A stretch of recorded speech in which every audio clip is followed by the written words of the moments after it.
These are very valuable lessons that we need in our relationships. So lesson 1. Alain De Botton. Best-selling author. The modern philosopher of love. His goal. To help you live a better, more meaningful life. The average human has 70,000 thoughts a day. The problem is that we don't know how to use them. For example, we tend to believe we'll find the one, but that belief has led to more rage, more disappointment, because we're not free to love just anyone. What's problematic is that we're drawn to love stories that are echoing our childhoods. And this is something that troubles so many people because our past was not necessarily happy. We are all confused about love.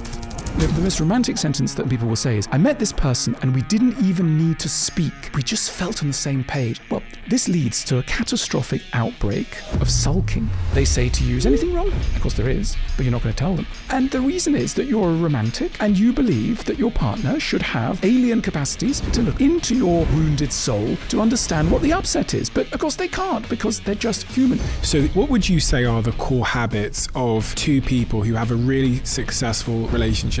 What we need is... Let's talk about sex. Goodness me, does it cause problems. 26% of people in relationships are having sex less than 10 times per year. So the question is, what are we getting wrong? One of the leading answers that neither party knows is there is that, ding ding, that's normally a sign of a problem. Quick one. This is really, really fascinating to me.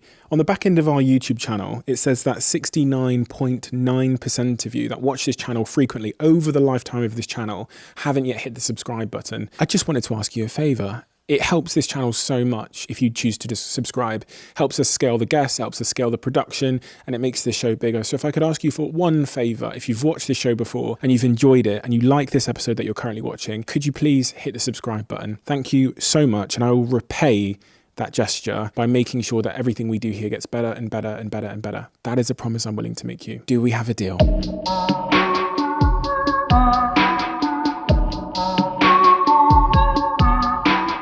Alan, you write about so much. You produce content about so many different subject matters, but what is the overarching mission that you are on? I'm trying to look almost systematically at a variety of causes of unhappiness created by the world we live in. Obviously the world we live in has solved many, many problems, but it's also generated in a host of areas particularly difficult challenges that have not really struck humanity before. And I like to think, both personally and on behalf of others, about what those problems are and how we might steer through them. The average human has 70,000 thoughts a day, right? Not huge, elaborate ones, but just stray, little fragmentary thoughts. 70,000 of them pass through consciousness every day. And the problem is that we don't know how to process them or use them. It's part of the reason why we end up with such, busy and troubling minds. We haven't stepped back in order to ask ourselves, at the end of the day, some of those questions that can calm us down, like, who am I angry with? What am I excited by? What's really happened today? We let experiences rush past us. And then, of course, experiences that haven't been digested properly have a nasty habit of coming to sting us in the tail.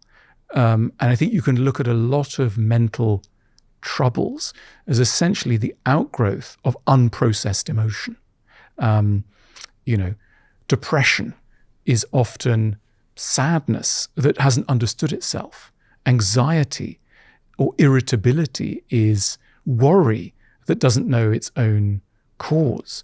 And so often what we need, particularly in the modern world, is occasions on which we can get to know our own minds. It's a strange thing. Surely we know our own minds. Surely we know. No.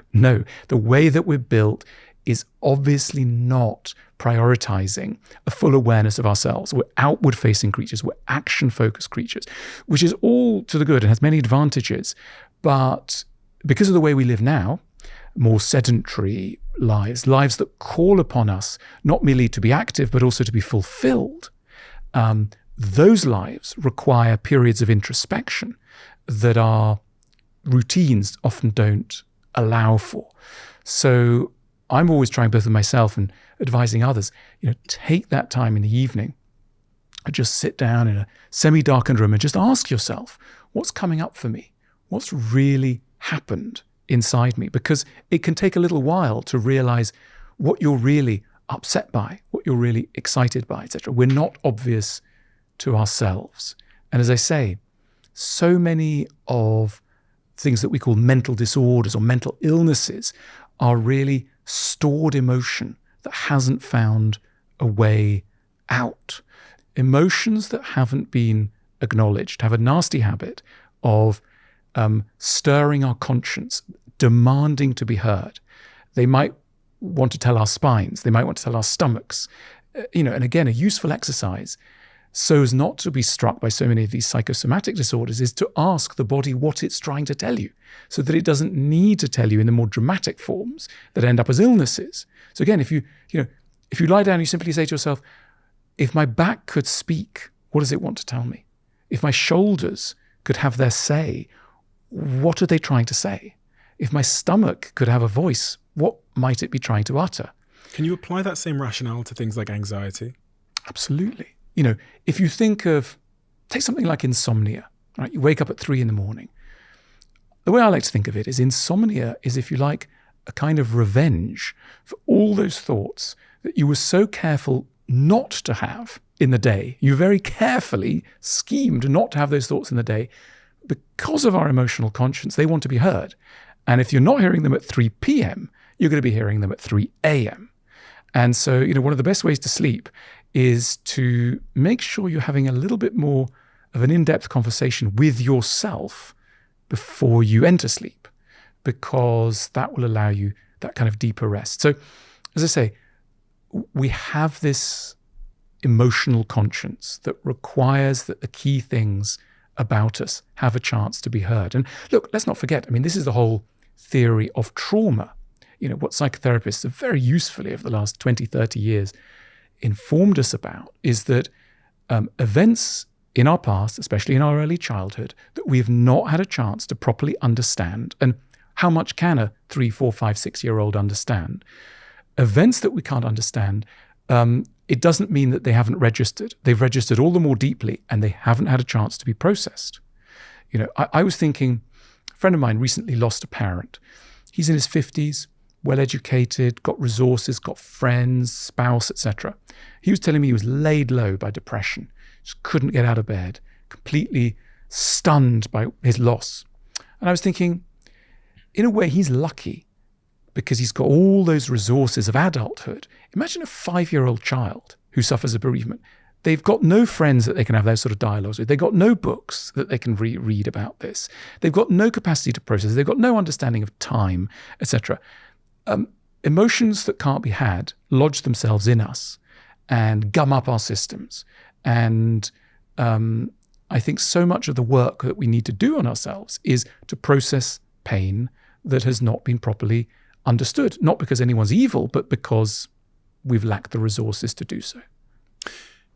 You got me thinking about this concept of happiness as you're speaking, and whether it's a natural thing for our species to be aiming at, or whether it's a new, more modern thing that we've decided to focus upon. And are we causing ourselves immense distress in this pursuit of this thing that maybe our ancestors didn't ever think about? This whole, we think about self-actualization, and they were probably thinking about survival and reproduction more.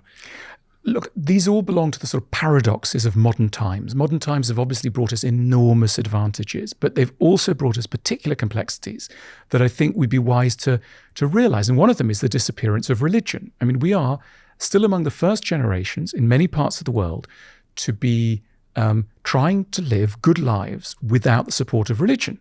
Think of how religions structure time and human experience in time.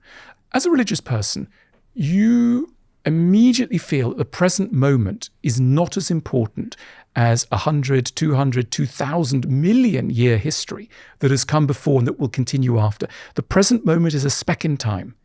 And there's a whole narrative of which you're part of. That immediately diminishes you in scale.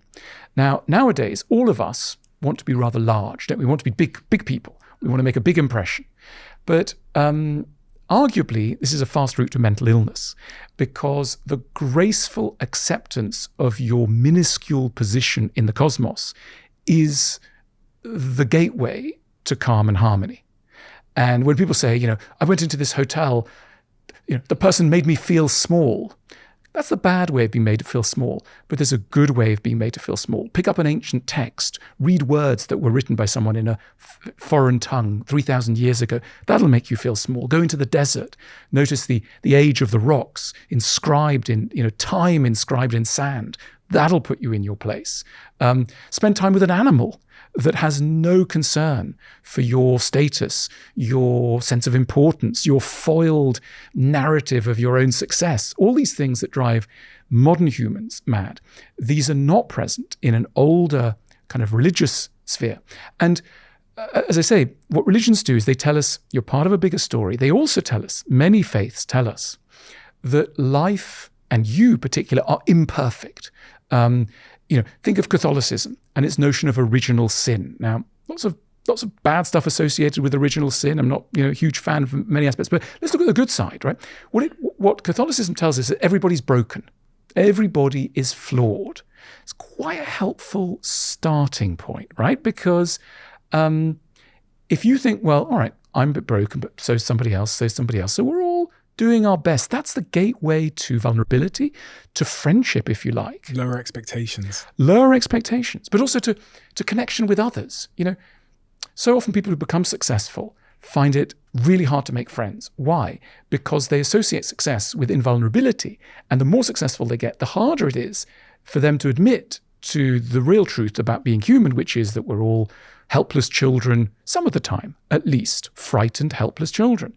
And it becomes harder to keep up the contact with that, let alone admit that to somebody else. So again, religions handily reduce our expectations and our sense of ourselves. We are merely flawed humans. There is a perfect world. It doesn't exist in Beverly Hills. It doesn't exist in, the fancy parts of Singapore or Sydney.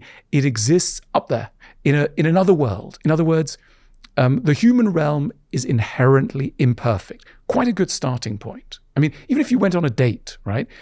Imagine two characters you might go on a date with, right? First one tells you, yeah, I'm kind of perfect and I'm aiming to achieve total perfection. You think, wow, good for them, but slightly scary. Next is somebody else who goes, I'm kind of flawed, but I'm sort of managing my flaws and I'm interested in how to get to know my flaws and work with them. Instantly one thinks, life might be easier around such a person. There's something about the pursuit of perfection which makes day-to-day life extremely hard. And religions, slightly by the by, tick that box. They were able to reduce us in our own eyes while raising us in the eyes of, a divine being, and that has helped us to have an easier relationship with ourselves. And the notion also was you cannot perfect this life. Life becomes perfect in another realm. We'll build Jerusalem somewhere else, not on this earth, in the next world. Again, it takes the pressure off us. We modern people, we think the present moment is supremely important. Now is important. Everything that's going on right now is supremely important. Doesn't matter what happened 100 years ago or 1,000 years ago. Now is the only criteria of time. You are perfectible, right? So if there's something wrong with you, you're failing against an ideal of perfection. Again, very, very hard. And that you are made. I mean, the biggest challenge of all, you're made to be happy, as you suggested. That the true goal of every human is happiness, not fulfillment, not the realization of a grand scheme, not living for others, your own happiness. And again, it's a beautiful idea, but goodness me, does it cause problems? Goodness me. Think of Emile Durkheim, beginning of the 20th century, French sociologist, writes this book contrasting the differences between ancient societies and modern societies. And he identifies one troubling difference between ancient societies, pre-modern agricultural, village-based societies where religion plays a role, and modern, urban, technologically driven, success-oriented, individualistic societies, and that's the suicide rate. He realizes in his book on suicide, published in 1900, that modern societies, for all their advantages, leads their members, a share of their members, often the most ambitious of their members, to take their own lives. Why? What's going on? And this becomes, it's the birth of modern sociology, really. It becomes a major inquiry into what modern times does to the soul. And I'm deeply fascinated by that. I can't let that one go, because what's this paradox? What's this paradox of suffering amidst plenty, of regress amidst progress? This fascinates me. I spoke to the CEO of Calm, Campaign Against Living Miserably, Simon Gunning, and he shared some stats with me about exactly what you're talking about suicide. He said someone dies by suicide in the UK every 90 minutes. 76% are male. There's 25 attempts for every death. The single biggest cause of death for men under 45 is suicide. Single biggest cause of death for 15 to 49-year-olds is suicide. That 19 to 35-year-old category are twice as likely to report being in crisis than any other group. And 16 to 24s is the fastest growing group in history to exhibit suicidality. And more recently, there's a big conversation emerging now around young women and suicidality, which is a fairly recent, unfortunately exploding trend, this trend of young women now experiencing suicidality. And look, people don't just commit suicide when things are bad. People commit suicide when things are bad and they think, it's a delicate point, they think it's their fault. They cannot disassociate the trouble they feel from an intense sense of responsibility, which then also entails shame. Now, what's going on there? You see, when I say that we live in an individualistic world, what that really means is we live in a world where people feel that they control their own narratives, that what happens to them is very tightly a reflection of who they are and what they've done. And this was not always the case. You see, for long periods of history, people were not necessarily tightly held to the observable outcomes of their lives. This happened with money, for example. In Old English, a poor person was known as an unfortunate, right? What is an unfortunate? Let's unpack that word, unfortunate. There's the word fortuna in there. What was fortuna? For the Romans, fortuna was the goddess of luck, the goddess of fortune.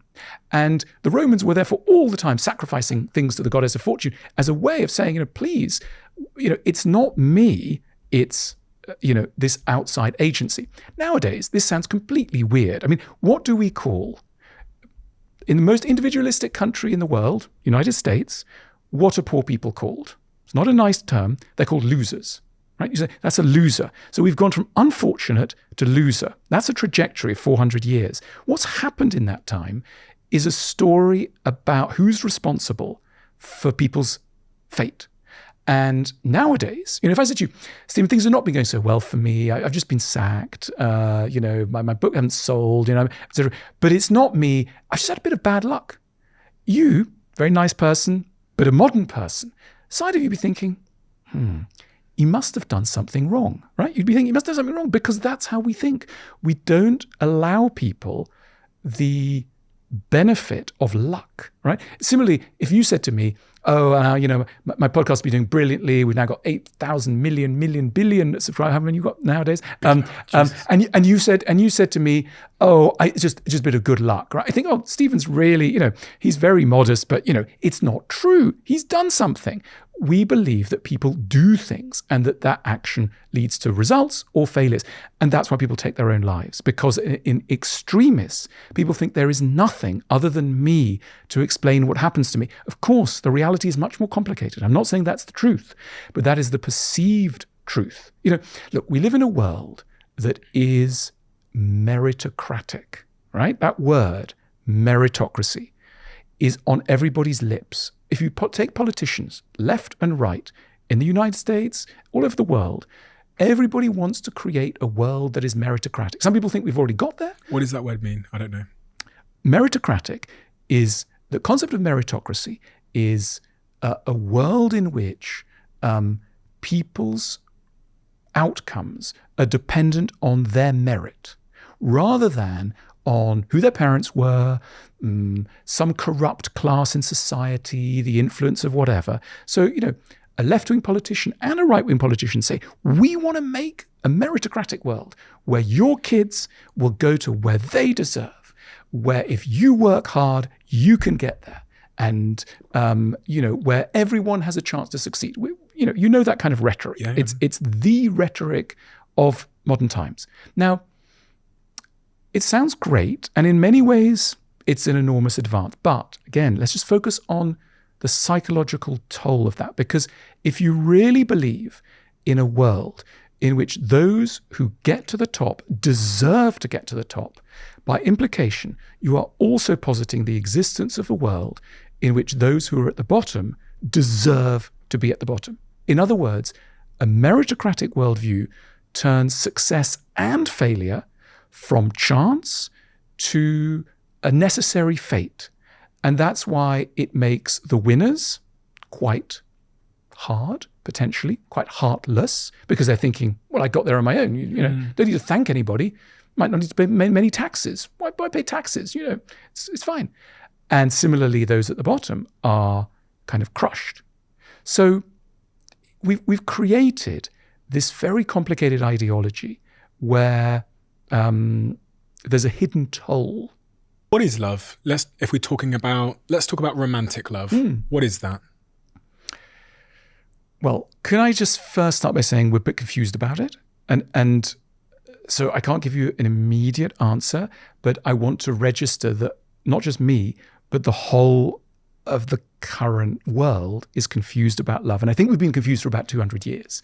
And let's go easy on ourselves here, because the way in which we approach love now is a never before approached philosophy. You know, for about the last 250 years, we've been loving under the aegis of a philosophy we could call romanticism. And romanticism is a vision of love with very particular assumptions. Let me run through a few of them. There's one soulmate for everybody. You're going to find this soulmate. You're going to find them through slightly mysterious ways, possibly through almost quasi-divine, like you'll feel pulled, you'll meet them at the supermarket checkout line, the nightclub, and without even knowing too much about them, you will sense that they're your destiny. So you'll feel impelled towards somebody that you don't necessarily know too much of. A force will pull you and you will feel this is the one. And they will be an angel, literally a sort of descended being from another world. The Romantics were very, very keen on the notion that you didn't have to know someone too well to understand them. Even speaking not very much, the connection will be even deeper. The Romantics also thought that love and sex absolutely belonged together, and that you couldn't have a millimeter of disjuncture between the two. Love and sex had sometimes drifted apart in the old world, and that had been sometimes a problem, but it became a tragedy. So adultery moved from a difficulty to a tragedy. That's why all modern novels and films are all about the tragedy of adultery. So look, these are some of the difficulties that the modern world has created. We tend to believe nowadays that love is an emotion that we should feel, never a skill that we should learn. You know, for example, if I said to you, we should probably study love, we should probably go to a school of love, you go, that's not very romantic. Now, every time that someone says, that's not very romantic, ding, ding, that's normally a sign of a problem. Like most things that don't sound very romantic are a good idea, and most things that are romantic, like marrying in Vegas after you've met someone for 5 minutes, is not so great. Now, what are we getting wrong? One of the things we're getting wrong is this whole business of instinct, right? So we tend to believe that love will pull us instinctively towards marvelous people that will be correct for us. You know, the old world, people were set up in relationships. You'll marry this person because of this reason. You know, that person goes well with my family, blah, blah. In other words, nothing to do with you. You're put together with somebody. Nowadays, we're nominally free to choose anyone. Hooray, fantastic. Aren't we going to make great choices? No. Why don't we make great choices? Because we're not free. Why are we not free? We need to go to a psychotherapist to tell us why we're not free. We're not free to love just anyone. We love in tracks laid down for us by our childhoods. Adult love sits on top of tracks and a script laid down for us in childhood. You might go, what's the problem with that? So what? Well, what's problematic is that many of us had childhoods in which affection was mixed in with more problematic dynamics. That maybe in order to derive love in childhood, we also had to encounter somebody who was in a rage, someone who was violent, someone who was depressed, someone who put us down, someone who preferred another sibling, whatever it was. And we go into adulthood and we find that we're drawn to love stories that feel familiar because they're echoing some of childhood dynamics, but they don't necessarily, for that matter, lead to happiness. And, sometimes we have situations where you set up a friend, let's say. You got a really good friend and you know another friend. You think those people would really go well together. You set them up on a date and then you call them up afterwards. You say, so how did it go? It must have gone really well. They say, I'm not sure. Maybe something was lacking, a little spark. What they're really trying to get at is, they're not going to put it this way.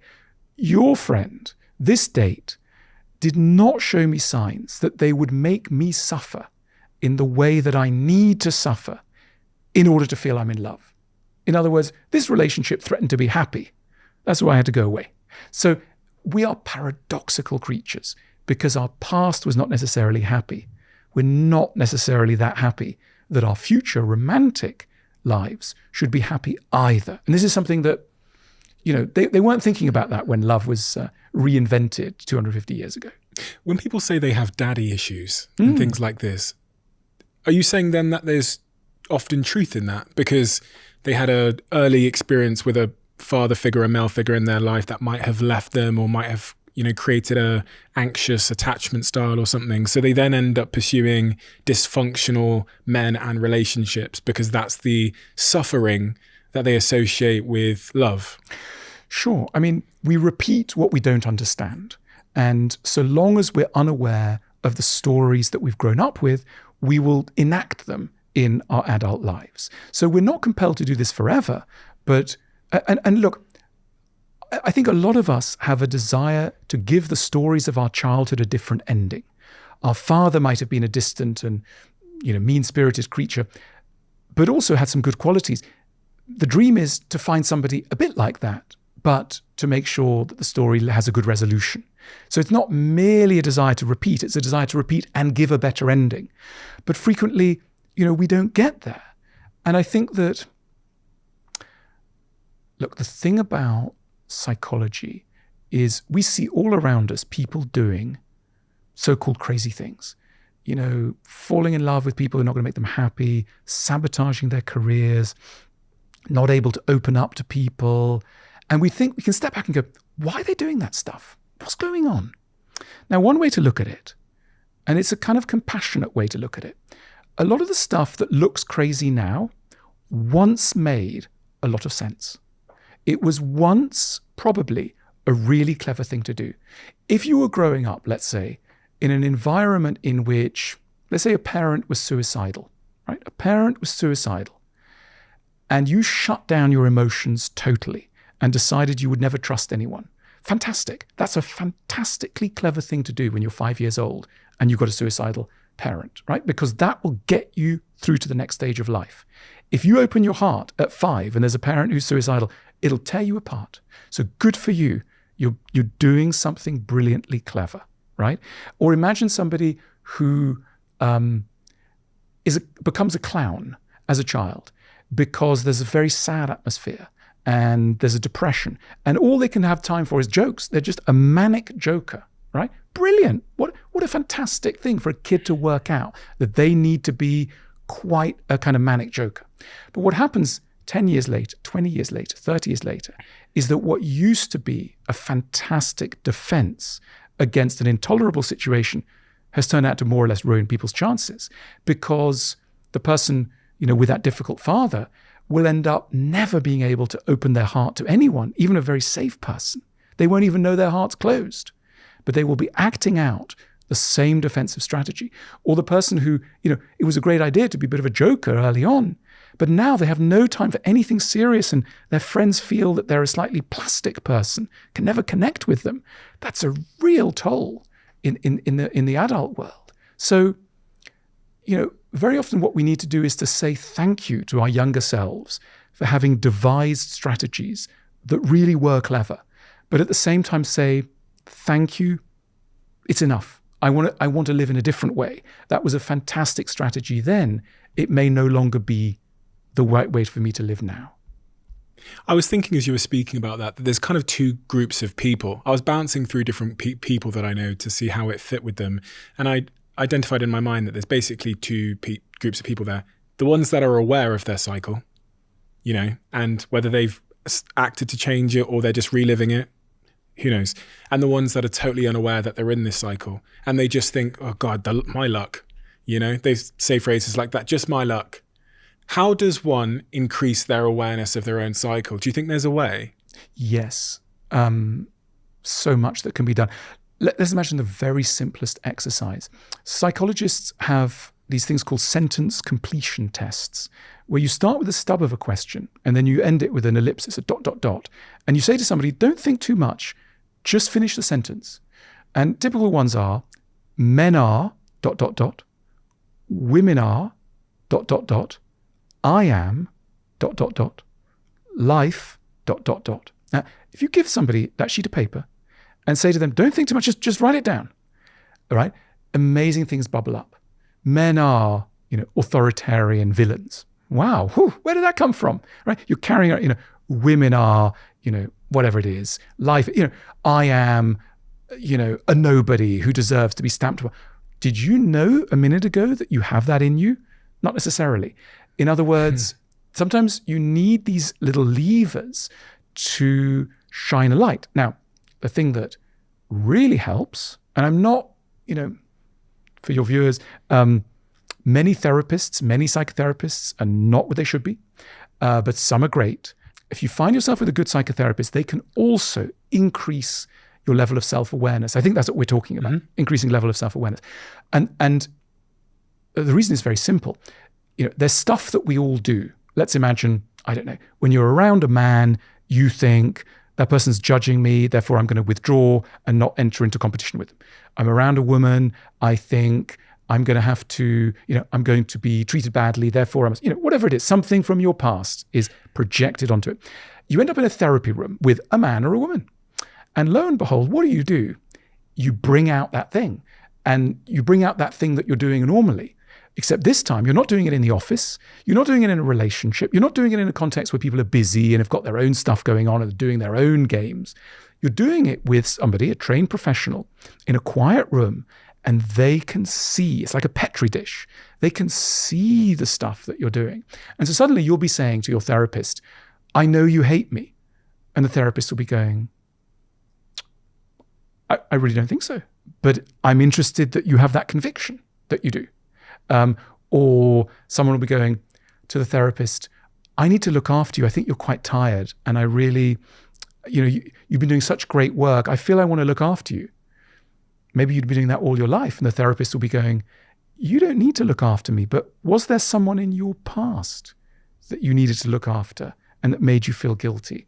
And that has meant that every time you're with somebody, you feel that their needs are more important than your needs. And there's a chance, therefore, to see more clearly than ever before, outside of the kind of hubbub of relationships or office life, the kind of stories that you're projecting onto reality to your huge cost. So I'm now aware of my cycle that originates from my childhood. The next step is doing something about it. How do I overpower that sort of hardwired urge to repeat the cycle that comes from my childhood? Well, look, Stephen, let's not minimize.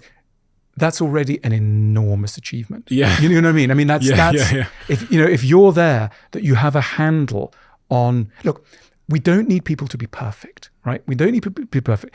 At best, we need people to know how they're imperfect and that they can have a chance to warn us of their imperfections in good time before they've done too much damage. There's an enormous difference. I mean, look, again, take the dating idea. Let's imagine, I often say, don't do this to me because we're not on a date. But a great question to ask somebody on a date is, how are you mad? How are you mad? Right? If the person says, I'm not mad, I'm completely sane, run away, because everybody has folly inside them, and we're approaching a measure of everyday tolerable sanity when we've put some flags in the areas of our madness. So total sanity is not a possibility for any human being.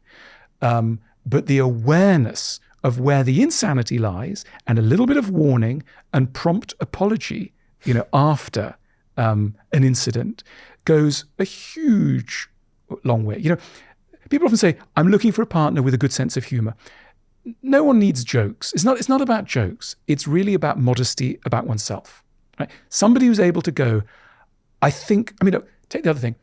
If you meet somebody who thinks they're easy to live with, run away. No one's easy to live with. And someone who thinks they're easy to live with is really trouble. So somebody who can put up their hand and go, you know what? Yeah, I'm pretty tricky to live with. Great. That person is safer. Not necessarily totally safe, but they're safer because they've started on the road to self-awareness. And so ultimately, the best we can do in this world is self-awareness, prompt apologies when we slip up. And a genuine intention to make progress, I guess. Is that important as well? So like me being aware that I have certain habits in my relationship is one thing, but that I think my partner would like to know that some of the destructive cycles I might have, I'm working on them. I'm at least trying to make forward motion. Yeah, totally. I think one of the most destructive ideas in the modern world is the idea that true love means accepting somebody for who they are in all of their good and bad sides. It's a lovely dream. And, sometimes when you hear of breakups, they'll go, my ex, they just didn't accept me for who I was. And everyone will go, oh yes, God, what a terrible person, how awful. But, politely one wants to go, hang on a minute. Do any of us really deserve to be loved for the whole of who we are? Is that really a fair expectation? Or isn't, as you suggest, isn't it fairer to suppose that all of us are works in progress and that, there is nothing contrary to the spirit of love in a desire to improve? The ancient Greeks had this right. For the ancient Greeks, Plato saw love as a classroom. Beautiful idea. Love is a classroom in which two people, in a spirit of generosity and kindness, we're not talking about shouting here, we're talking about generosity and kindness. Two people endeavor to help each other to become the best version of themselves, of each other, right? That love is geared towards progress and working on yourself. That sounds very odd nowadays. If you went around saying, I've read some Plato and he's kind of guiding me towards the idea that love is a classroom. So therefore, I'm going to give you a 40-minute lecture on some of your flaws. And then I'd like you to give me a 40-minute lecture on some of my flaws. This would be considered, ding, ding, ding, unromantic, right? That's not very romantic, is it? Doesn't mean it's a bad idea. As I say, love is a skill to be learnt, not just an emotion to be felt. And some of that means that we might need to go back to school. I've been thinking more recently that most relationships, the success of most relationships comes down to this idea of like how good you are at conflict resolution. Because I've had a previous relationship where we both can take the blame per se. We were just not good at conflict resolution. And then I've had a more recent relationship where we seem to be much better. Not perfect, but much better at conflict resolution. And it makes all the difference. But I think, Stephen, it's not, if you were bad at conflict resolution, it's not just your fault. It's partly the way our society works. Come back to the idea of romanticism, right? Romanticism gives us this extraordinary idea that love is something that should be felt and communicated without words, right? So the most romantic the most romantic sentence that often people will say is, I met this person and we didn't even need to speak. We just felt on the same page. Everyone goes, oh, how romantic, ding, ding, danger. Because it's, this leads to a catastrophic outbreak of sulking, right? What is sulking, right? What is a sulk? A sulk is a fascinating pattern of behavior where you get very angry with someone because they have not understood you even though you haven't said anything, they've not understood you, and you get offended because you're a romantic person, you think they can't possibly love me because true love means understanding somebody, intuitively, wordlessly. And therefore, I'm not going to speak. And so, you're coming back from a party with your partner and they say to you, is anything wrong, darling? And you go, of course there is, but you're not going to tell them. And then they start saying, come on, you can tell me what's wrong. And the sulking person goes, no. And this can go on and on and on. We've all been at it sometimes. You go home, you go straight upstairs, you go to the bathroom, you shut the door.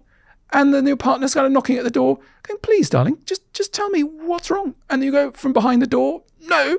And the reason is that you're a romantic and you believe that your partner should have miraculous, almost alien capacities to look through the bathroom door into your gnarled and wounded soul to understand what the upset is. But of course they can't, because they're just human. It takes us a long time to realize that other humans are not mind readers. One of the first things we should always ask is, have I told them this? I know I'm upset, but did I tell them this?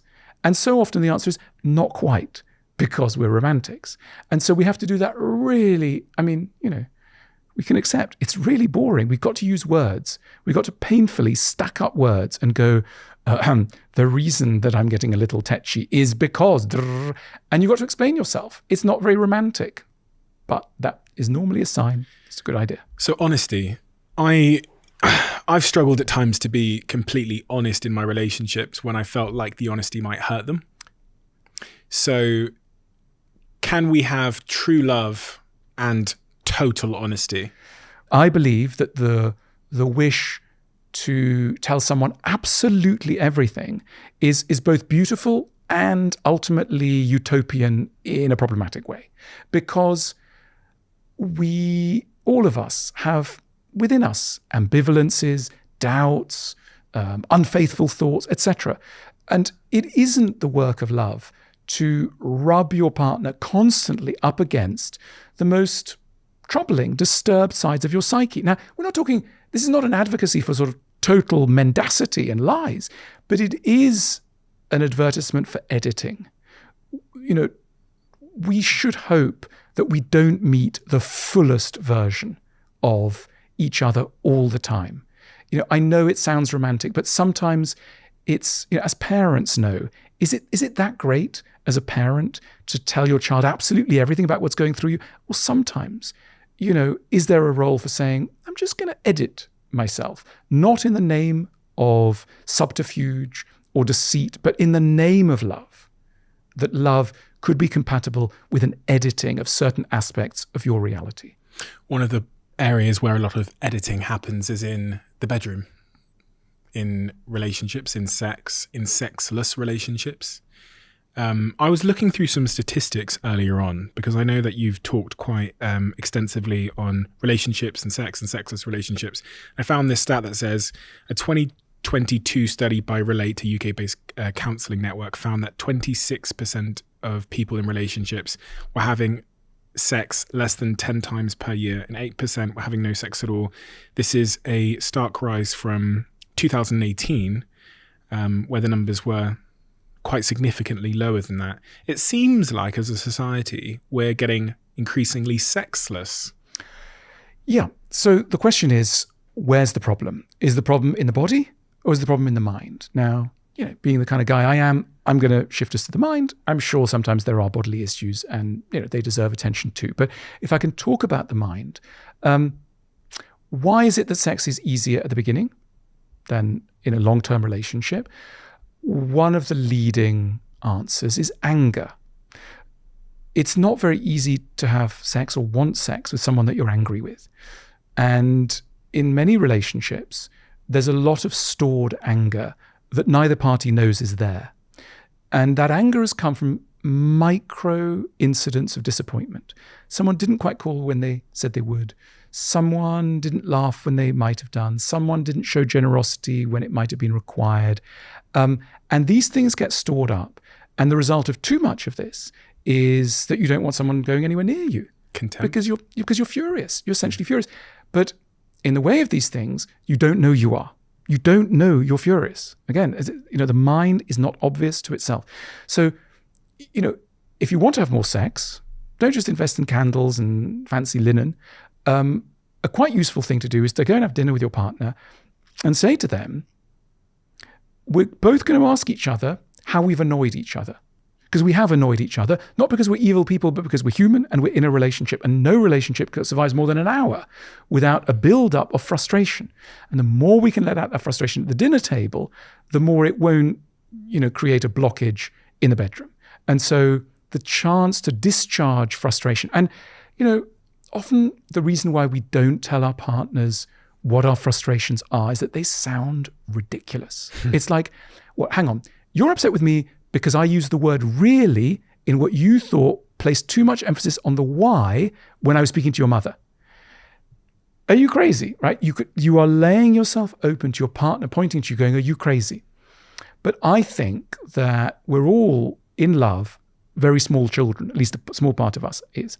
And as we know, small children get upset about really weird, tiny things. You know, you'll move a button and they start wailing and you go, what's happened? And they go, you moved a button. And you go, I did? And why does that matter? But for them it matters. Or, a pencil has slightly changed direction. So we should remember what it felt like to be a child. And we should acknowledge that there remains, even in an adult who's very competent in all sorts of areas, a small child who is liable to be getting very upset about small things. Triggered. But because they're an adult, this is the problem. We think, well, an adult can't possibly be having such childish reactions. Again, we need to just cast aside our fears of shame and say, you know what? Yes, an adult can get very upset about tiny things. An adult probably is upset about tiny things, and we're doing ourselves an honor when we can dare to reveal this to our partner, and they can do likewise. So if I'm someone listening to this now and I'm in a relationship where I don't think, because it's interesting, even when I say I don't think I'm having enough sex, the idea of how much sex is enough sex has probably come from movies, which is a bit of a trap as well, right? But if I'm in a relationship and we are in a sexless relationship, by whatever definition, solution one you presented there is try and resolve the anger, the underlying contempt. Are there anything else that you think is effective ways of solving for that? Look, I think one useful thing to do is to go, why does sex matter? What is this thing called sex? Why does it matter? And when people get very upset, I think the answer tends to be that sex is a symbol of something very poignant and very delicate, which is my partner loves me. And the reason why it becomes such an acute issue is that they cannot hold on to the idea that the partner might love them and might not want sex. This is psychologically impossible. Now, it is important to say it is possible.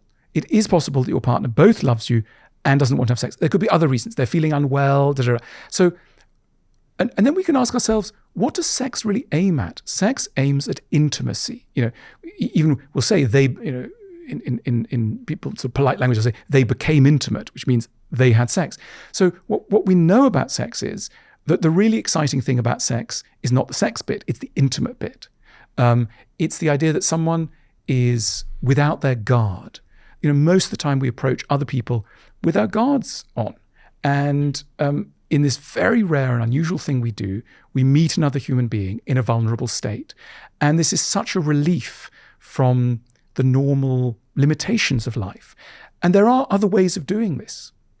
Sex is not the only way of doing it. So by understanding better what sex is, we can also have a chance to get some of what we get in sex in things that are not sex, if that makes sense. I had Tracy Cox on the podcast and she said something to me which really stuck with me because I hadn't noticed it until she said it, which is this idea I believe she called otherness, which is when your partner almost becomes like a family member, or you start seeing them as like a sibling because they are in their sweatpants around you. And she made the claim, which I think I've read in your books as well, that in many respects, that's the very opposite of the spice that makes sex so appealing in those early days when it's new and novel and risky, and so she kind of alluded to the fact that love and sex were actually sit on two different ends of a pole. Right. And again, to come back to my theme, what does a romantic say? Romanticism tells us sex and love belong entirely together. But I think what you're saying, and what many of your viewers will know, is that the relationship is trickier. And again, let's not torture ourselves about this. Let's get curious, and then let's communicate about this. And I think that, look, a growing child has a paradox to deal with. And this is what Freud famously, doesn't matter what you think of Freud, it's a very useful observation really, that the child experiences love in the first instance. At the beginning of life, we all experience love at the hands of people who, if everything's gone right, we will have no sexual connection with, right? So given the debt that adult love owes to childhood, that sets us up with a problem when we as adults start to fall in love with people and start to build up relationships, which is that the more we get cozy with someone, the more we feel like we did a little bit with our parents when things were really cozy, which is oddly why people like going to hotels. Why do people like going to hotels? To revive a relationship. It's because the furniture doesn't remember you. The curtains don't remember you. You're allowed to be, for a chosen moment, somebody without the history. And it's the history that is making intimacy hard, because that history, while it's knitting you together and making you emotionally close, is also rendering sexual freedom problematic. And I think it's just, we need to go very easy on ourselves for the fact that this happens. And what do we do about it though? I need to book a lot of hotel rooms? Do I need to spend a lot of time away from my partner? I noticed even that you're laughing, you're smiling as you say that. And I think that's partly the clue. When we come up against the hardest conundrums in life, having the tolerance of a sense of humor, a shared sense of humor, if a couple can turn the sexual challenges from a tragedy into something, closer to a comedy, it's an enormous achievement. Think of teasing, right? There are sides of couples that they find really, really hard. Isn't it wonderful when a couple learns with affection to tease one another? They go, "Oh, Stephen, there's that thing that you do. It gives you a little nickname, calls you whatever it is, a little affectionate nickname." That's a wonderful moment, because it means that irritation has been sublimated into tender, compassionate understanding for why someone is as difficult as they are. So the best thing we can do with our irritations with our partners is to be able to tease our way out of them. And we may need to do this in troublesome areas like sex. It's an enormous achievement if your partner can call you, can go from thinking that you are an idiot to smiling at you and thinking you're a lovable idiot, right? We're all, in the end of the day, a lovable idiot. We don't need to believe in God, but if God was watching us from up there on the space station, we are all, 8 billion lovable idiots. And once we can have that sort of compassionate relationship to ourselves, that's the beginning of a big bit of the solution. I often think, I've been in my relationship now for a couple of years. I think, how do I stop my partner getting bored of me? Will there become a day? Sometimes it does cross my mind. Like, is she just going to get bored of me? And also, vice versa, you think of being with someone for 40, 50, 60 years. I'm sure some people listening have been with their partners for multi-decades. Is there a risk of us getting bored of our partner and then seeking the sort of, the novelty in affairs? And how do we prevent that? Okay, well, look, here's one suggestion. The thing that becomes very boring in all relationships is when people cease to listen to each other. Now, when you say the word listen, you kind of think, oh, yeah, I know what that means. Hang on, let's complicate this issue a little bit, usefully. Most of us have never been listened to properly. It's not something that normally we know how to do. We know how to speak. There are lessons in how to become a good public speaker. Not very many lessons in how to become a good listener, right? And that's telling us something. So what is it to listen? Imagine a situation where someone says something to you, and rather than you jumping in and going, "Oh, that reminds me of something happened with my auntie," or "That reminds me of," starting to give advice and going, "The thing that you need to remember is 1, 2, 3, 4," right? Which is normally what we do when people speak. Is to simply hold back, and therapists are good at doing this, and simply do what they call reflexive listening. So you say to somebody, "I'm really annoyed. I've had such a difficult day at work. This happened, that happened, and then you simply repeat back to them using slightly different words, the essence of what they've said. And you say, "I'm hearing that life's quite difficult for you at the moment at work, and that you coming under pressure from your boss." And the person, try it, because the person will immediately feel, "I'm being heard." And then they'll feel more, they understand more about themselves. Why is it that in the company of some people, we feel really interesting and have lots to say, and in the company of others, we kind of feel bit bored, we don't have anything to say with the same people? It's because we intuit that we're in the presence of a listener. And the best way to listen is literally to not give advice, not give anecdotes, but repeat back to somebody what they've said in slightly different words. And I mean, parents, bless them. I've been a parent, we've all been parents, many of us been parents. parents are often quite bad at listening to their children. They think they're listening. I was in a holiday resort a few months ago, and there was this kid. Little kid, must have been 3 or 4, and it was having a bad day. It was really screaming. And the parent, the mother, was saying, might have been the mother, someone was saying, what's wrong? And the kid was saying, I hate it here. The whole place smells. It's a poo, and I want to be back home at kindergarten. And the caregiver said, don't be so silly, darling. We're on holiday. Holidays are fun. And what's more, this hotel has cost a lot of money. And you want to go, okay, I get it. This woman was trying to help. She was trying to, calm down this distressed child. Was she listening? Not really. Because basically what the kid was saying is, I'm having a really bad day. Everything feels absolutely disastrous. Help me. Right? And we all have a version of those days. And we don't want to be told, come on, you're living in really wonderful times. The sun is shining, there's lots to celebrate. We want someone to go, I hear things are bad for you. I'm hearing things are bad for you. I'm hearing you're not coping very well. And you're pretty sad.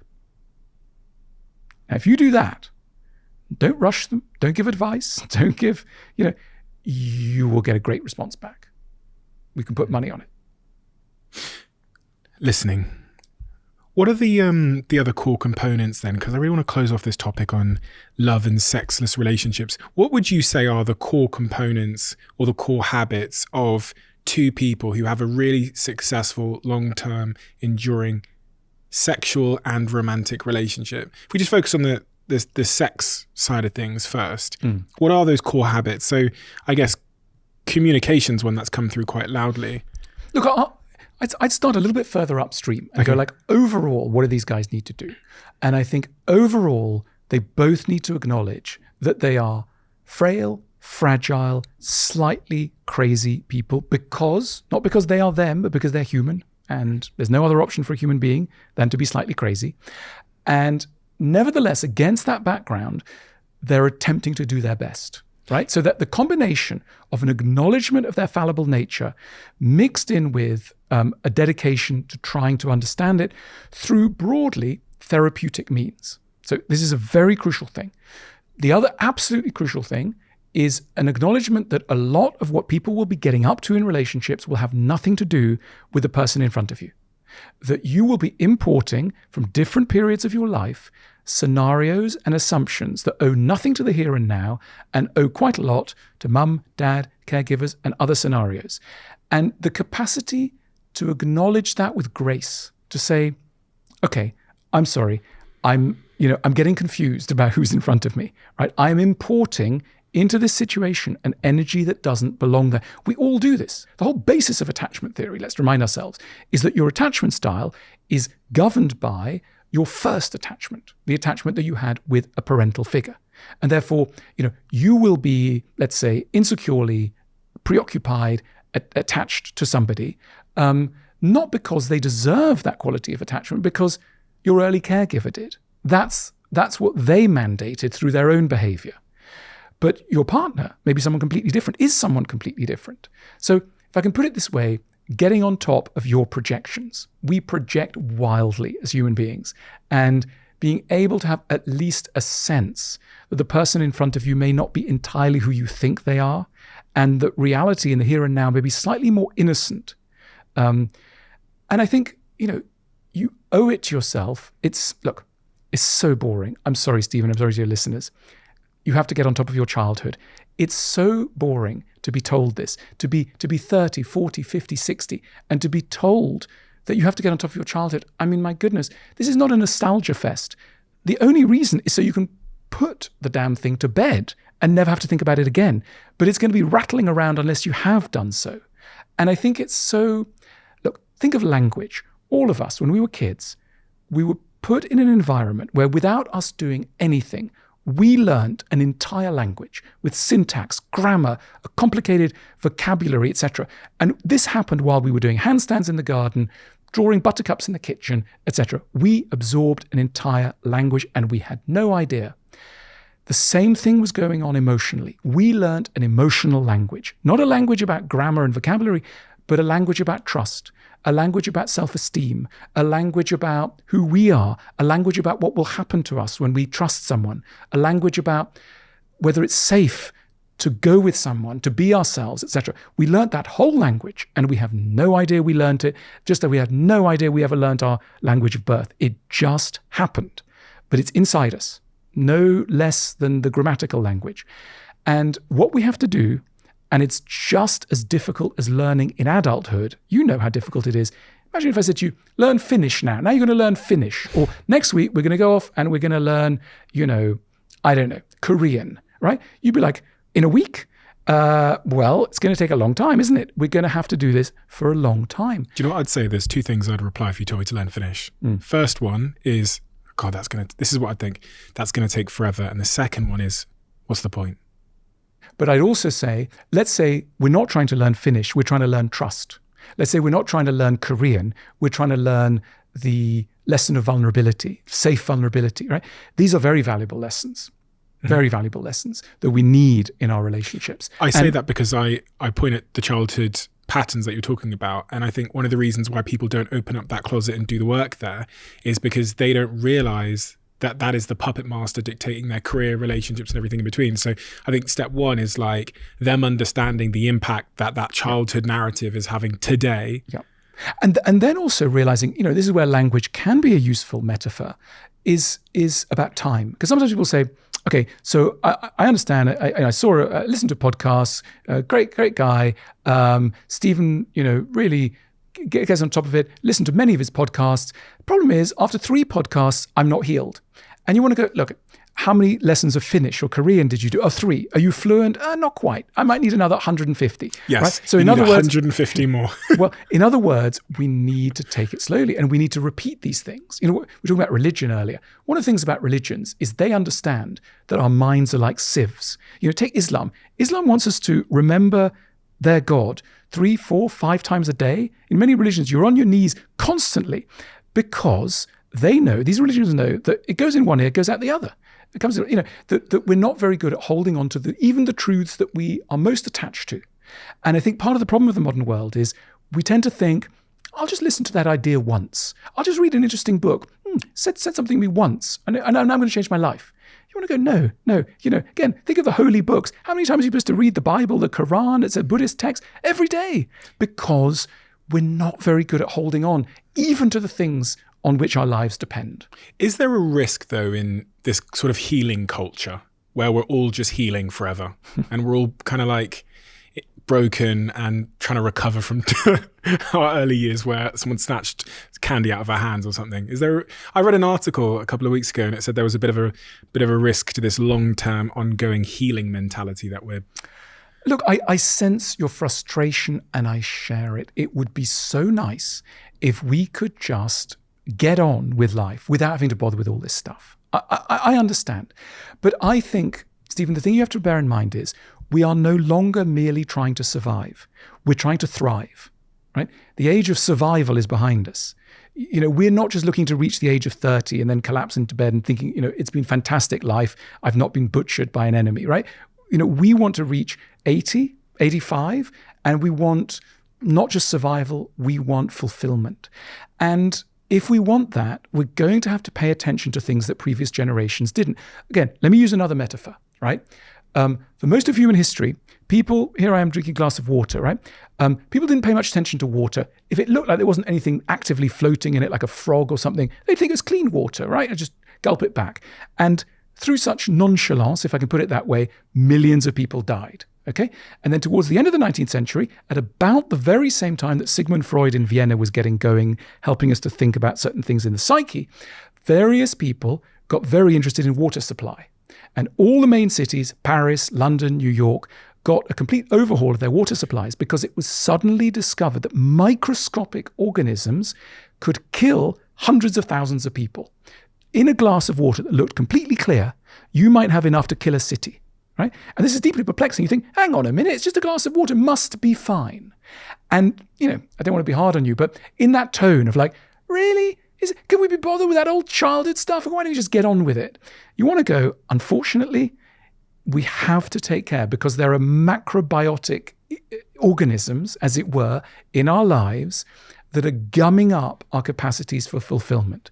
And it's not necessarily they're going to kill us, but they will hamper our capacity to be, to exploit our full potential. And after all, this is what this podcast is about. This is what many people are concerned about. And it's going to require work. Can we ever truly heal from those things? Or will they always be there in the back room, just exerting less power over us? Look, wonderful German philosopher Schopenhauer, he says that the goal of life is to turn tears into knowledge. Wonderful progress. Tears, what are you going to do with those? They just end up on your pillow. They might end up, being things you can learn from. So I think the best we can do is to learn to turn so many of the troubles that afflict us. No life is without affliction. But that moment when we go, you know what? I've learned something from this torment. This was a total nightmare, but I've pulled out of it something about myself, about human nature, about psychology. Then we're really learning. Then we're really on the path to a good life, because a good life is not a problematic free life. It's a life in which we've found a way of learning from our inevitable pains. You will never find the right person. I read that sentence and that sounded a little bit negative. I think I read it in your book. You will never find the right person. Well, I was teasing gently our old friends, the romantics, who tell us that, of course, we will find the right person. And the belief in the right person has led to more rage, more disappointment, more frustration than any other. If you tell people you will find the right person, if you build up a model of what it will mean to find the right person, you will be dooming people to disappointment if, for example, they meet somebody who's really good, in many ways very, very good, but they've had an argument with them. Oh, I'm not supposed to argue with somebody that is the right person. We're supposed to be blissful. So I'm teasing really the concept of rightness. Rightness can include a lot of wrongness. And that's why, wonderful English psychoanalyst Donald Winnicott, who came up with this phrase, a good enough, he applied it to parenthood. He argued that no child needs a perfect parent. Indeed, it's quite dangerous to have a perfect parent because you never leave home. Quite good to have a parent who causes you a few frustration. It'll get you out there. But he argued, no one needs a perfect parent. No one needs a perfect lover. They need a good enough parent, a good enough lover. Do you think that people that are in relationships, romantic relationships, should spend time apart? Do you think that's healthy for the stuff we've talked about with sexlessness and stuff? Because I think I tend to get more excited about sex with my partner when she's been away for a while and there's a real novelty to it. Yes. Look, I think one of the things that distance can do is to remind you that there is no preordained reason why someone should be with you. I mean, it's one of the most miraculous things that anyone should choose to be with anyone, because anyone is a quite complicated proposition. And some of the mystery of that can kind of, achieve its necessary force after a period away. Look, it's like being very ill. Imagine being ill for a while. You've not been in the world for very long, for a while. Suddenly you're feeling better. You go out into the world, you go to the park, and suddenly, oh my God, there's this thing called a tree. It's amazing. It's got leaves. There are some bugs crawling all over it. There's something called grass. There's a brick wall. You are suddenly like a 3-year-old, full of appreciation and wonder. And one of the great challenges of life is how to keep being people who have wonder in their life, because habit swallows everything up. You go, oh yeah, tree, yeah, I know what those are. I know what a tree's like. That's why we need art. For example, I mean, what's the point of art? Small topic. Let's bite that one off too. What's the point of art? Well, one of the things that happens when you go to one of these places called galleries or museums is they're full of paintings by people who look at the world as though they've never seen it before. Maybe it's their wife or husband. They look at their wife or husband as though they've never seen them before. And lo and behold, quite an amazing thing. Wow, it's kind of amazing. It's full of tenderness and beauty and compassion and interest. Wow, I could like this person. They look at a tree, they look at a cloud, they look at the grass. And, we are, part of what makes small children, so fascinating but also frustrating is you suggest a walk to the park. It takes them an hour and a half to go to the park. Why? Because everything's interesting. What have we done with those layers of interest that we also used to possess? We think we know what's going on, but we don't. And one of the wonderful things that children can remind us is the foreignness, the true foreignness of a world that we feel we know, we feel we've seen, but we haven't actually looked at. You say on page 75 of that book that the solution to long-term sexual stagnation is to learn to see our lover as if we had never laid eyes on him or her before. It feels so natural, though, that through this process of sort of habituation, everything in our lives becomes yields less joy than it once did. And I often fight with that because, as things get financially more, as you get more financially free in life, you're able to experience the nice restaurants and the nice things and the nice holidays and the nice planes, all those kinds of things. But with that, the awe and the surprise escapes you. Absolutely. And I think we need to work at it. The Buddhists were onto this. The wonderful Buddhist scroll from the Middle Ages, medieval scroll, 6 persimmons. The persimmon, a kind of fruit. It's got a bit like an apple. And it's just 6 persimmons on a canvas. Beautiful rendition. And the idea is that the Buddhist sage is meant to look at those 6 persimmons for an hour. The true one could keep going for even a day, right? Just 6 persimmons, right? And you might go, hang on a minute, can I change the channel, please? Can I look at something else? The capacity to stare intensely at something and draw benefit from it is absolutely something that we lose, especially as life gets more dizzying. The thing to bear in mind is life can ever only be so exciting. It's not by more stimulation that if your senses are wrecked, if you're unable to draw benefit from one lemon, having 1,000 lemons or a sports car isn't going to make you more of an appreciator. The goal is to learn to appreciate more of what we've already seen. And that is, we talk about gym and exercises and workouts. It's something we need to do. I mean, it's literally learning to see and to appreciate is a skill. And you can dial it up or dial it down. And as I say, one of the good things about works of art is they are records of careful looking by people. They might not be looking at things you're looking at, but it's less about what you're looking at, that it's a method of looking that you can learn from. As you'll know if you've listened to this podcast before, I'm an investor in a company called Huel. I'm on their board and they sponsor this podcast. And I have a very exciting announcement to make. This product called Daily Greens is one of the most highly requested products at Huel, but it's never been sold in the UK before.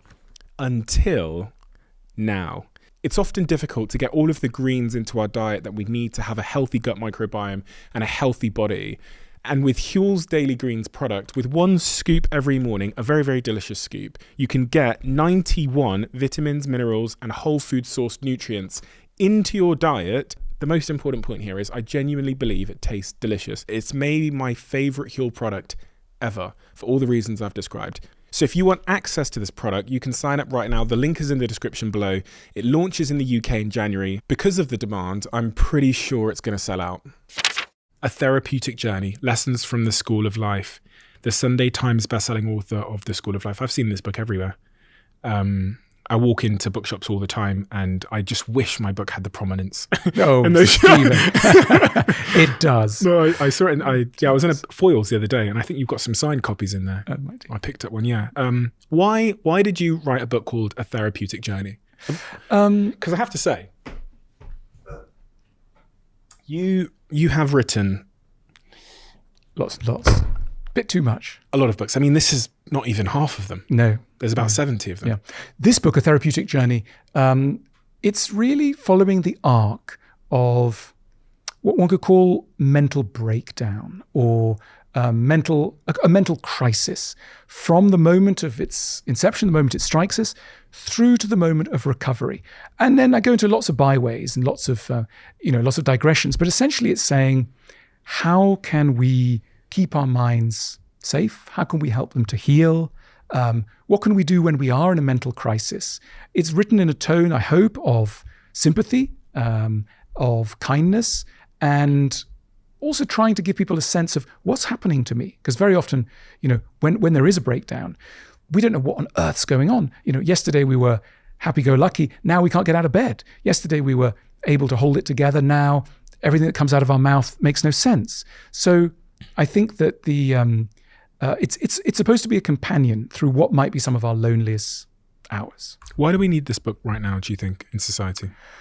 I think because, look, I hope that people will think, okay, this is written from a place of somebody who probably gets what they're saying and what I'm feeling. I think we need companions through things that probably feel very personal, but are actually, this is the good news, very general. But I think, at the School of Life, we see so many people who are going through these things. And the thing that each one thinks is, I'm alone. And the best thing you can say to people is say, no, you're not. And the reason they think they're alone is that, it's a paradox of human beings. We only know people from what they choose to tell us, but we know our own minds from introspection. And so there's a massive sort of cognitive gap between self-knowledge and knowledge of others. And in that gap, shame develops, right? And there's so much shame around mental illness because it's still, as we know, so rarely spoken about. And so the book aims to rehabilitate, to educate, and to comfort. This is a book about getting unwell, imagining that we have let everyone down and losing direction and hope. It's also a book about redemption, about regaining the thread, rediscovering meaning, and finding a way back to connection, warmth, and joy. What are the ways in which we're unwell? Increasingly. Well, it's very hard. When your mind is operating well, you almost don't notice what it's doing because it's doing so many things to keep you feeling, we even have that word normal, right? How do you feel? I feel normal. Yeah, that's my baseline. That's just how I am.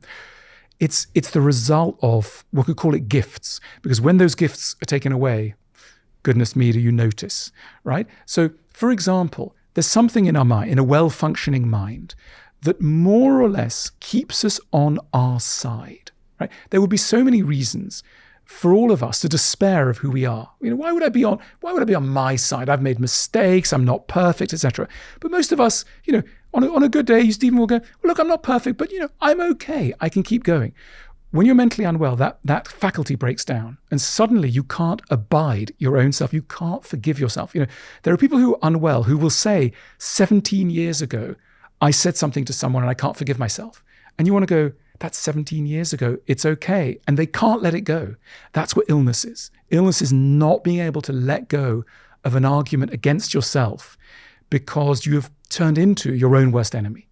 The other thing that people manage to do in a healthy mind is bracket things so that not all the things that could be in your mind are active in your mind at any point. Right, so you're able to sequence thoughts. So you think, I've got this to do. I'm interviewing this guy now. Tomorrow I'll be in New York. There's also a thing with my granny, and there's also a thing with a friend, etc. But those thoughts are sequenced. You're able to line them up in a coherent order. When health breaks down, all of these things come at all angles. There's no order anymore. There's no hierarchy. So something that happened 10 years ago is expressing something that's happening right now. Something that's deeply urgent collides with something that by rational means is not that urgent, but it seems as urgent. And so everything coherent breaks down. You can no longer order things. There are voices that start coming in, not friendly voices. All of us have voices in our minds, not necessarily, I'm not talking about psychotic voices, but there are voices of encouragement often. You can keep going, just do it. Or it's okay. You could dare to take that risk. Often kindly voices that we've incorporated from kind people around us. When mental health breaks down, we can only hear the worst voices, the voices that are telling us, you don't deserve to be here. You've made a mistake and we don't want you here anymore. Better thing would be if you didn't exist, those voices. And those voices don't let up. And then we're in trouble. And we need to raise the white flag because things are not well. And sometimes we keep going. We're so good at keeping going that it's terrible. Half the problem is that we keep going so well. We're half dead before we realize there's a problem, right? And so the ability to go, hang on, I can't take it anymore. That is the beginning of knowing how to get help. Because when the mind is in trouble, what it most needs is another mind. It's like calibration, right? When you've lost the correct calibration, you need somebody else to go, when you go, everyone hates me and it's all terrible and nothing I've done is of any value. Just have another mind that says, okay, I know how you feel. Let's think about this. Is that really who you are, who that is? And then, gradually with love.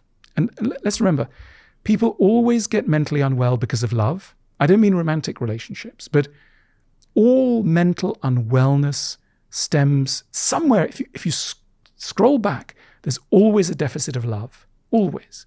There's always an experience of cruelty in some way that breaks the mind. And when people get well, there is also always an experience of love that heals. And it could be love, not about romantic love from a friend, love from a therapist, love from professionals. But it's essentially an act of love. An act of love saves us, redeems us. So the problem and often the antidote is love. Or at least the cause and the antidote is often love. Yes, imaginatively understood, not merely romantic love in its broadest sense.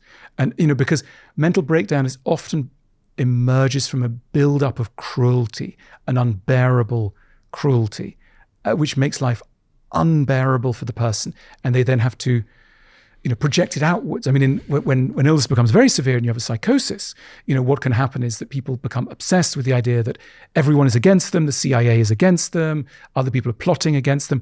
Really what this is an outgrowth of is an unbearable inner negativity that hasn't found any way of being handled. You use the word resilience in this book, and I think the word resilience is often misunderstood because we think of resilience as like, tough it up and, take it. What is your definition of resilience, and why is that such a prominent word in this book? Look, I think true resilience should be compatible with things that don't look resilient at all, things that look very desperate, very humble, very broken indeed.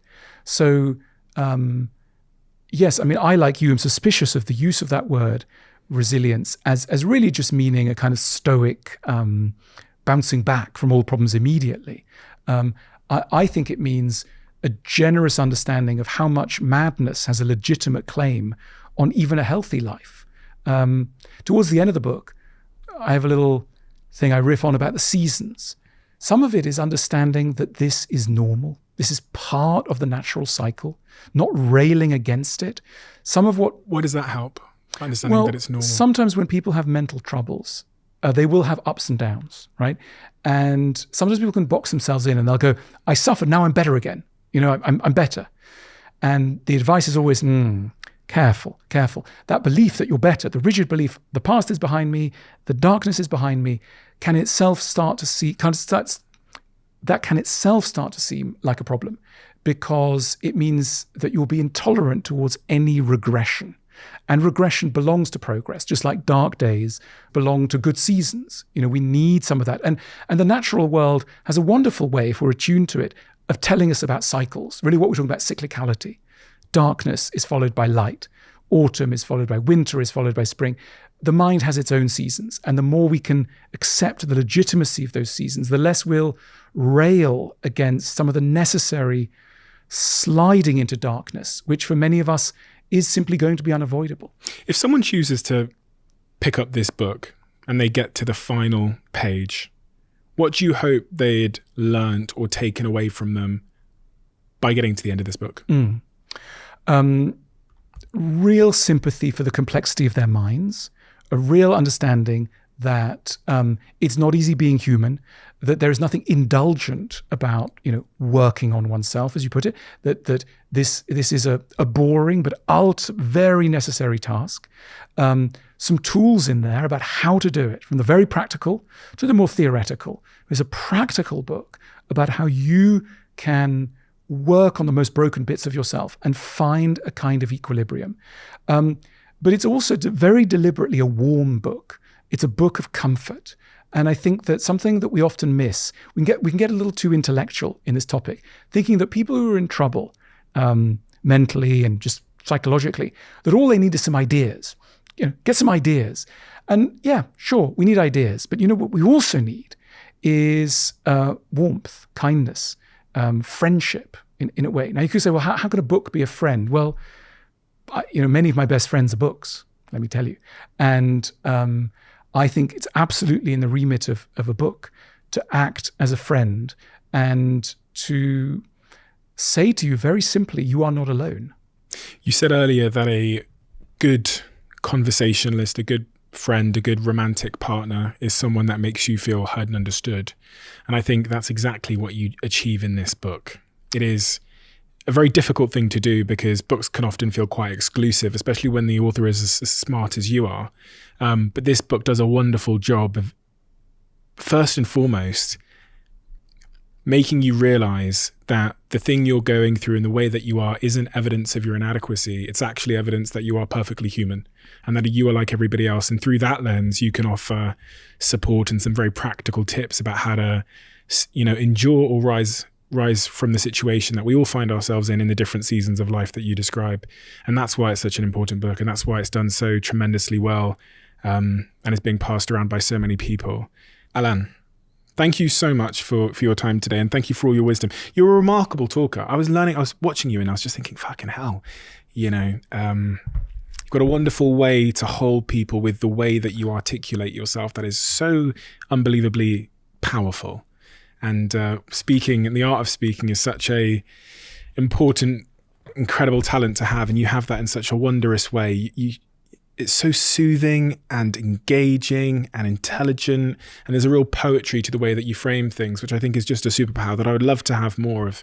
You do, Stephen, you do. No, Stephen. but not like you have it. Well, so it was wonderful to learn from the way that you speak. Yeah. We have a closing tradition on this podcast where the last guest leaves a question for the next guest, not knowing who they're leaving it for. And the question that's been left for you is, interesting. What was the last thought to keep you awake at night? The last thought to keep me awake at night. Well, last night I was quite worried about coming here. So I was kept up. But, I'm often kept up. I do. Why? I do sleep in quite a fragile way. And I think that one of the ways of thinking about it is that there are thoughts that happen in the middle of the night that can't happen at any other time. There are actually some quite important thoughts.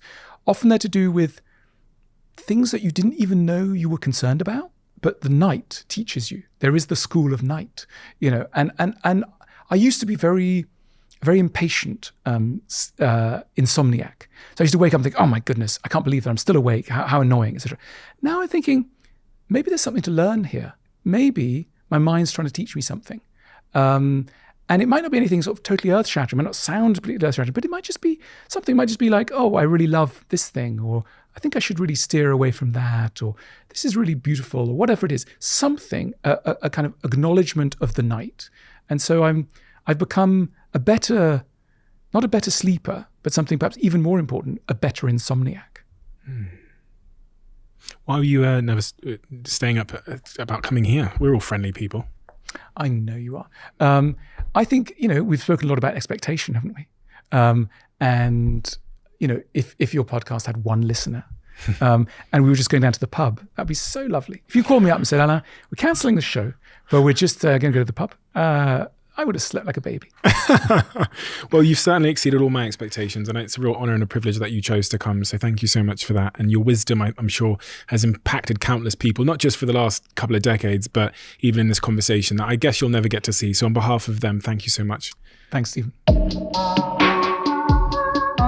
In 2023, I launched my very own private equity fund called Flight Fund. And since then, we've invested in some of the most promising companies in the world. My objective is to make this the best performing fund in Europe with a focus on high growth companies that I believe will be the next European unicorns. The current investors in the fund who have joined me on this journey are some of Europe's most successful and innovative entrepreneurs. And I'm excited to announce that today, as a founder of a company, you can pitch your company to us. Or if you are an investor, you can also now apply to invest with us. Head to flightfund.com to gain an understanding of the fund's mission, the remarkable companies we proudly support, and to get in touch with me and my team. Legal disclaimer, Flight Fund is regulated by the FCA, so please remember that investing in the fund is for sophisticated investors only. Don't invest unless you're prepared to lose all of the money you invest. This is a high-risk investment, and you are unlikely to be protected if something goes wrong. There is no guarantee that the investment objectives will be achieved, and as with all private equity investments, all of the investment capital is at risk. This communication is for information purposes only and should not be taken as investment advice or a financial promotion. Do you need a podcast to listen to next? We've discovered that people who liked this episode also tend to absolutely love another recent episode we've done. So I've linked that episode in the description below. I know you'll enjoy it.